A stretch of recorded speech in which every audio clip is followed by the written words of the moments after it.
Genesis chapter 8. But God remembered Noah and all the beasts and all the livestock that were with him in the ark. And God made a wind blow over the earth, and the waters subsided. The fountains of the deep and the windows of the heavens were closed. The rain from the heavens were restrained, and the waters receded from the earth continually. At the end of 150 days the waters had abated, and in the 7th month, on the 17th day of the month, the ark came to rest on the mountains of Ararat. And the waters continued to abate until the 10th month. And in the 10th month, on the 1st day of the month, the tops of the mountains were seen. At the end of 40 days Noah opened the window of the ark that he had made and sent forth a raven. It went to and fro until the waters were dried up from the earth. Then he sent forth a dove from him to see if the waters had subsided from the face of the ground. But the dove found no place to set her foot, and she returned to him to the ark, for the waters were still on the face of the whole earth. So he put out his hand and took her and brought her into the ark with him. He waited another 7 days, and again he sent forth the dove out of the ark. And the dove came back to him in the evening, and behold, in her mouth was a freshly plucked olive leaf. So Noah knew that the waters had subsided from the earth. Then he waited another 7 days, and sent forth the dove, and she did not return to him any more. In the 601st year, in the 1st month, the 1st day of the month, the waters were dried from off the earth. And Noah removed the covering of the ark, and looked, and behold, the face of the ground was dry. In the 2nd month, on the 27th day of the month, the earth had dried out. Then God said to Noah, Go out from the ark, you and your wife, and your sons' wives with you. Bring out with you every living thing that is with you of all flesh, birds and animals, and every creeping thing that creeps on the earth, that they may swarm on the earth, and be fruitful and multiply on the earth. So Noah went out, and his sons and his wife and his sons' wives with him. Every beast, every creeping thing, and every bird, everything that moves on the earth went out by families from the ark. Then Noah built an altar to the Lord, and took some of every clean animal and some of every clean bird, and offered burnt offerings on the altar. And when the Lord smelled the pleasing aroma, the Lord said in his heart, I will never again curse the ground because of man, for the intention of man's heart is evil from his youth. Neither will I ever again strike down every living creature as I have done. While the earth remains, seed time and harvest, cold and heat, summer and winter, day and night, shall not cease. Chapter 9. And God blessed Noah and his sons, and said to them, Be fruitful and multiply and fill the earth.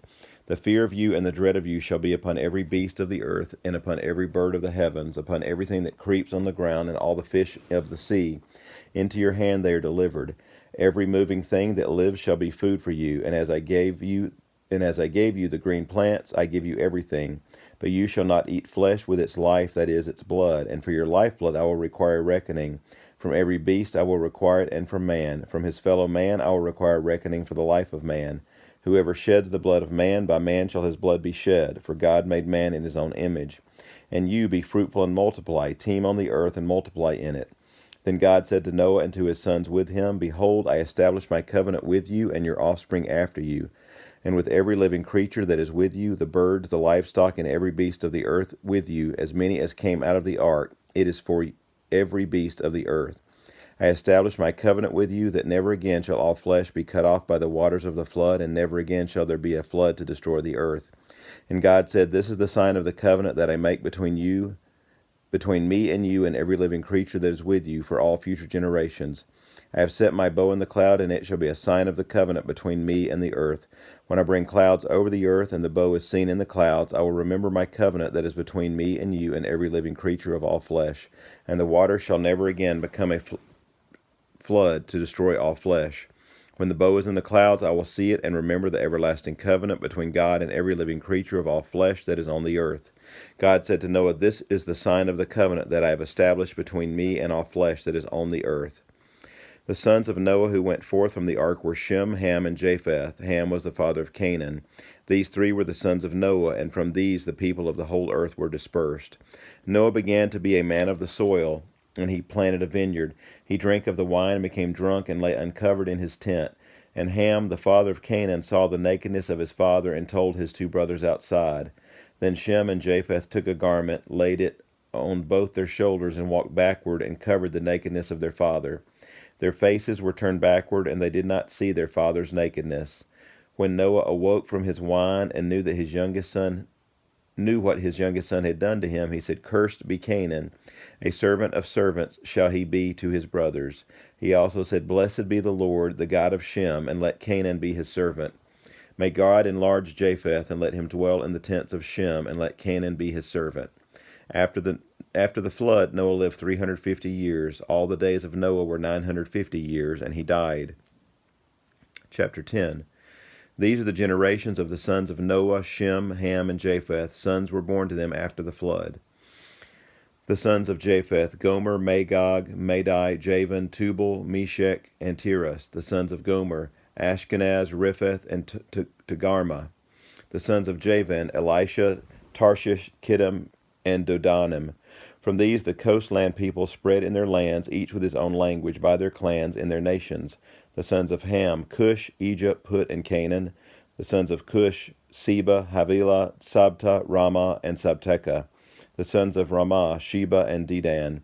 Cush fathered Nimrod. He was the first on earth to be a mighty man. He was a mighty hunter before the Lord. Therefore it is said, like Nimrod, a mighty hunter before the Lord. The beginning of his kingdom was Babel, Erech, Akkad, and Calneh in the land of Shinar. From that land he went into Assyria and built Nineveh, Rehoboth, Ir, Calah, and Rezin between Nineveh and Calah, that is the great city. Egypt fathered Ludum, Anamim, Lahabim, Naphtuhim, Pathrusim, Caslusim, from whom the Philistines came, and Caphtorim. Canaan fathered Sidon his firstborn, and Heth, and the Jebusites, the Amorites, the Girgashites, the Hivites, the Archites, the Sinites, the Arvadites, the Zemarites, and the Hamathites. Afterward the clans of the Canaanites dispersed, and the territory of the Canaanites extended from Sidon in the direction of Gerar as far as Gaza, and in the direction of Sodom, Gomorrah, Admah, and Zeboim as far as Lasha. These are the sons of Ham by their clans, their languages, their lands, and their nations. To Shem also, the father of all the children of Eber, the elder son of Japheth, children were born. The sons of Shem: Elam, Ashur, Arpachshad, Lud, and Aram. The sons of Aram: Uz, Hul, Gether, and Mash. Arpachshad fathered Shelah, and Shelah fathered Eber. To Eber were born two sons. The name of the one was Peleg, for in his days the earth was divided, and his brother's name was Joktan. Joktan fathered Almodad, Shelep, Hazarmaveth, Jerah, Hadoram, Uzal, Diklah, Obal, Amibiel, Sheba, Ophir, Havilah, and Jobab. All these were the sons of Joktan. The territory in which they lived extended from Mesha in the direction of Sephar to the hill country of the east. These are the sons of Shem by their clans, their languages, their lands, and their nations. These are the clans of the sons of Noah according to their genealogies in their nations, and from these the nations spread abroad on the earth after the flood. This concludes chapter 10 of Genesis.